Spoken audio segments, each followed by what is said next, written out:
Hello નમસ્કાર મિત્રો. આપણે અગાઉ જોયું હતું કે સ્વાધ્યાય 3.4 3.5ના આપણે ક્વેશ્ચનો ઘણા બધા સોલ્વ કર્યા અને તેનું આપણે સોલ્યુશન મેળવ્યું.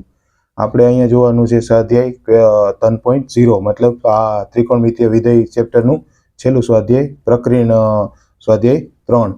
તો આપણે તેની અંદર આપણે જોવાનું છે ક્વેશ્ચન નંબર 1 to 4નું સોલ્યુશન, મતલબ ક્વેશ્ચન નંબર 1, 2 અને 3 અને 4 આ 4 ક્વેશ્ચનની સાબિતી આપણે અહીંયા કરીને આપવાની છે અને તેના જવાબો સાચા છે કે સાચા નથી તે આપણે મેળવવાના છે. તો તમે જુઓ વિડીયો કે સ્વાધ્યાય 3.0ના ક્વેશ્ચન નંબર 1 to 4નું સોલ્યુશન કે કઈ રીતે તે મળે છે અને તે આપેલી કિંમત સાચી છે કે સાચી નથી. તો તમે જુઓ વિડીયો. હેલો નમસ્કાર મિત્રો. આપણે અહીંયા એક્ઝામ્પલ નંબર 1 આપેલું છે કે 2 cos pi upon 13 into cos 9 pi upon 13 plus cos 3 pi upon 13 plus cos 5 pi upon 13 is equal to 0. આપણે એક્ઝામ્પલ નંબર 1 અહીંયા આપેલું છે તો આપણે અહીંયા સાબિત કરીને આપવાનું છે કે LHS બરાબર RHS. સૌથી પહેલાં આપણે LHS લઈ લઈએ. તો LHS શું આપેલું છે તો કે 2 cos pi upon 13 into cos 9 pi upon 13 plus cos 3 pi upon 13 plus cos 5 pi upon 13 આવું આપણે આપેલું છે. તો સૌથી પહેલાં આપણે સમજી લઈએ અહીંયા 2 cos pi by upon 13 into cos 9 pi upon 13. હવે તમે અહીંયા જુઓ તો 2 cos 3 pi upon 13 plus 5 pi upon 13 by 2 આ કઈ રીતે આવ્યું તેના માટે આપણે 2 cos 3 pi upon 13 minus 5 pi upon 13 by 2. હવે આ પદ આપણે કઈ રીતે લીધું તે આપણે અહીંયા જરાક સમજી લઈએ. તો આ પદ કઈ રીતે આવ્યું તો કે આવ્યું cos plus cos x plus cos y is equal to 2 cos x plus y by 2 into cos x minus y by 2 આ રીતે થાય. બરાબર છે. આ પદ જે છે નિત્ય સમયના ઉપરથી ઉપરનું પદ આપણે લીધું કેમ કે આપણે 0 સાબિત કરવો છે એટલા માટે. તો 2 cos pi by 13 into cos 9 pi by 13. હવે આપણે 2 cos 3 pi by 13 આવ્યા છે અને ઓલા આવ્યા છે છેદમાં 26 થશે અને 4 pi by 13 કેમ કે 8 આવશે એટલે 8ના અડધા અને અહીંયા 26ના અડધા. એવી જ રીતે ત્યાં થશે માઇનસમાં તો માઇનસ પાઈ બાય 13. હવે તમે અહીંયા જુઓ તો 2 cos pi by 13 into cos 9 pi by 13. હવે અહીંયા તમે જુઓ તો 2 cos 4 પાઈ બાય 13 અને cos માઇનસ હતું એને પ્લસ આપણે કરી દીધું કેમ કે માઇનસ હોય તે પ્લસ થઈ જાય એટલા માટે. તો 2 cos પાઈ બાય 13 ઇન્ટુ હવે આપણે આ cos 9 પાઈ બાય 13 છે બરાબર છે તેને અને 4 પાઈ બાય 13 એને બેને કોમન લઈ લઈએ કેમ કે 2 cos પાઈ બાય 13 બેમાં કોમન છે એટલા માટે. તો 2 cos pi by 13 into 2 cos 9 pi plus 4 pi કેમ કે 2 cos આપણે કોમન લીધા છે એટલા માટે કેમ કે ક્લોઝ પ્લસ ક્લોઝ થાય એટલે 2 cos 9 pi by 13 plus 4 pi by 13 by 2 અને cos 9 pi by 13 by 4 pi by 13 by 2 કેમ કે 2 cos પ્લસ cos હોય તો 2 cos એ સૂત્ર છે એટલા માટે. તો 2 cos પાઈ બાય 13 અને અહીંયા તમે એનો ભાગાકાર કરો તો આવશે cos 5 પાઈ બાય 26 અને અહીંયા તમે જુઓ તો પાઈ બાય 2 આવે છે. તો cos પાઈ બાય 13 ઇન્ટુ 2 અને આની તમે કિંમત મૂકશો તો આવશે 0 અને cos 5 બાય 26 કેમ કે cos પાઈ બાય 2ની કિંમત 0 આવશે.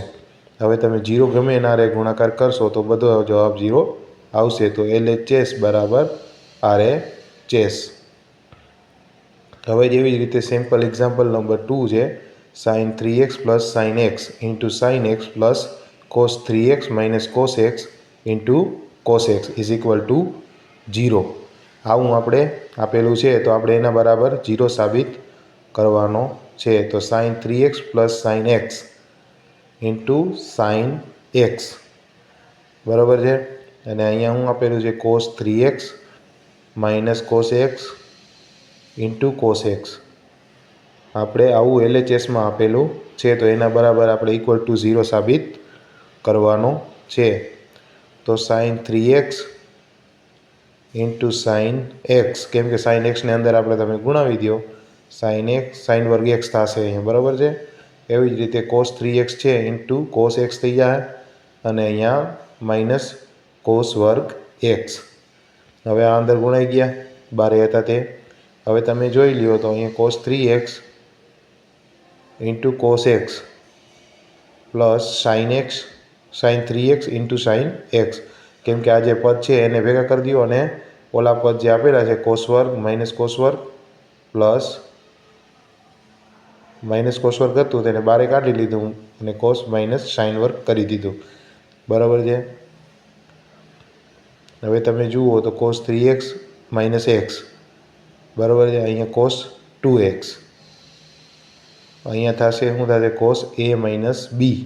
આ કેના ઉપરથી આપણે લખ્યું છે તે તમને અહીંયા સમજાવી દઉં. તો cos a minus b is equal two cos a into cos b plus sin a into sin b, બરાબર છે. તો 3x માઇનસ x થાય અને માઇનસ cos 2x. હવે cos 2x minus cos 2x is equal two 0. તો આપણે એ જ સાબિત કરવાનું હતું. તો LHS બરાબર RHSની વેલ્યુ આવે છે. હવે અહીંયા સિમ્પલ એક્ઝામ્પલ નંબર 3 આપેલો છે કે cos x પ્લસ cos yનો વર્ગ plus sin x minus sin વર્ગનો વર્ગ ઇઝ ઇક્વલ ટુ 4 cos વર્ગ x પ્લસ y બાય 2. આવું આપણે સાબિત કરવાનું છે.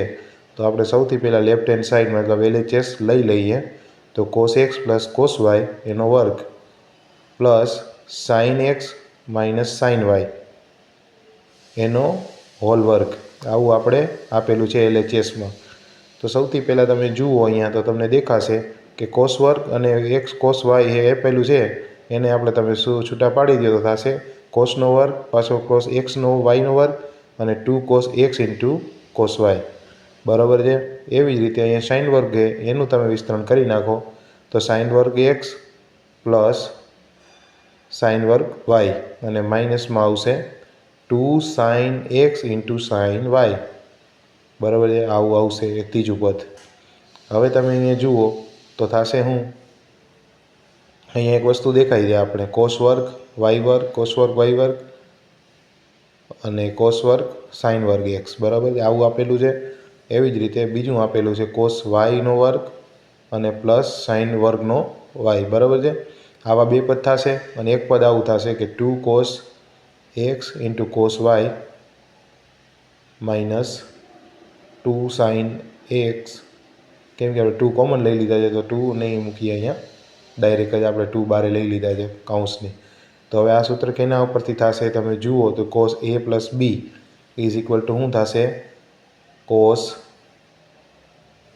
a into cos b minus sin a into sin b, આવું સૂત્ર થશે સિમ્પલ. તો સૌથી પહેલાં તમે એ જુઓ તો દેખાશે કે શું થશે? અહીંયા sin cos પ્લસ sin એ 1 અને cos વર્ગ મતલબ sin વર્ગ એ 1. અહીંયા 2 cos x પ્લસ y, કેમ કે ઉપરનું જે સૂત્ર છે તે પ્રમાણે કર્યું છે કે cos x into cos y minus sin x into sin y. તો 2 plus 2 cos x plus y. હવે અહીંયા તમે 2 ને કોમન લઈ લો તો x plus cos x plus y એમનેમ રહેશે, 2 કોમન આવી ગયા. હવે તમે અહીંયા જુઓ તો x પ્લસ 2 cos વર્ગ x પ્લસ y બાય 2 બે વડે ગુણી અને બે વડે ભાંગી દીધા. આ સિમ્પલ આપણે આટલું કર્યું અને એક માઇનસ થઈ ગયા.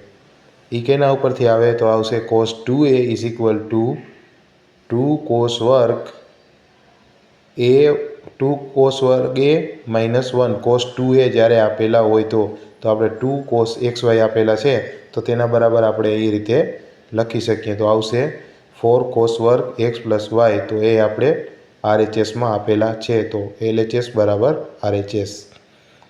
હવે આપણે એક્ઝામ્પલ નંબર 4 આપેલો છે કે કોસ એક્સ માઇનસ કોસ વાયનો વર્ગ plus sine x minus sine વાયનો વર્ગ ઇઝ ઇક્વલ ટુ 4 સાઇન વર્ગ એક્સ માઇનસ વાય બાય 2. આવું આપણે સાબિત કરીને આપવાનું છે. તો સૌથી પહેલાં આપણે લેફ્ટ હેન્ડ સાઈડ લઈ લઈએ. તો લેફ્ટ હેન્ડ સાઈડ શું આપેલી છે? તો કે કોસ એક્સ માઇનસ કોસ વાયનો whole square plus sine x minus sine વાયનો વર્ગ, આવું આપણે આપેલું છે. તો સૌથી પહેલાં આપણે અહીંયા લઈ લઈએ. તો એને છૂટા પાડી દો, વિસ્તરણ કરી દો. તો કોસ વર્ગ અને કોસ વાયનો વર્ગ. હવે આપણે 2 cos x into cos y, એક ત્રીજું પદ આવું આવશે. હવે એવી જ રીતે સાઇન વર્ગ એક્સ પ્લસ સાઇન વર્ગ વાય, અને બીજું પદ આવશે માઇનસમાં 2 sine x into sine y. હવે આ સંધિ છૂટી પડી ગઈ. હવે તમે કોસ એક્સવાળા પદને ભેગા કરી લ્યો અને વાયવાળા પદને ભેગા કરી લ્યો, અને 2 કોસ એક્સ વાય અને 2 સાઇન એક્સ વાયવાળા પદને ભેગા કરી લ્યો.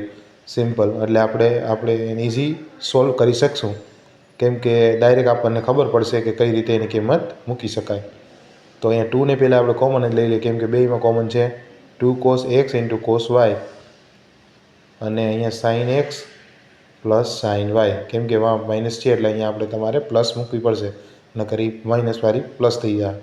તો અહીંયા કોસ વર્ગ એક્સ પ્લસ સાઇન વર્ગ એક્સ એ 1, અને કોસ વર્ગ પ્લસ વાય વર્ગ એ 1. હવે અહીંયા 2 કોસ એક્સ માઇનસ વાય, કેમ કે એ પદ કેના ઉપરથી આવશે? તો કોસ એ માઇનસ બી.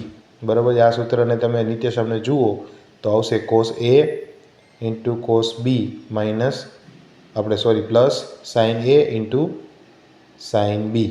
તો ઉપર તમે જુઓ તો થાય cos x into cos y plus sine x into sine y. તો તમે કોસ એક્સ માઇનસ વાય મૂકી શકો. તો 2 આપણે પહેલાં અહીંયા લઈ લઈએ કોમન, પ્લસ 1 પ્લસ 2, તો 1 minus cos x plus y. તો હવે કોસ એક્સ પ્લસ વાય છે તેને આ રીતે તમે લખી શકો કે 1 માઇનસ 2 સાઇન વર્ગ એક્સ માઇનસ વાય બાય 2. બરાબર છે. આ કયા આવે છે નિત્યસમ પરથી?